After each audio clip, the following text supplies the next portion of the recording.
મારું નામ ઓમ છે. હું બ્રાઇટન બીમાં અભ્યાસ કરું છું.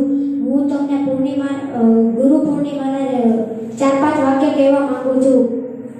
ગુરુ પૂર્ણિમા એટલે ગુરુ અને શિષ્યના પવિત્ર સંબંધને ગાઢ બનાવતું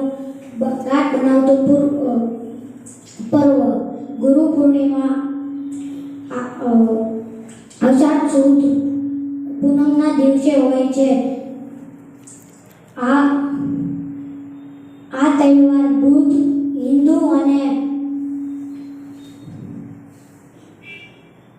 બૌદ્ધના વચ્ચે હોય છે. ગુરુ એટલે અજ્ઞાનરૂપી અંધકારમાંથી જ્ઞાનરૂપી પ્રકાશમાં લઈ જનાર. એવું માનવામાં આવે છે કે ભગવાન શંકર ગુરુ પૂર્ણિમાના દિવસે 7 ઋષિઓને જ્ઞાન આપ્યું હતું.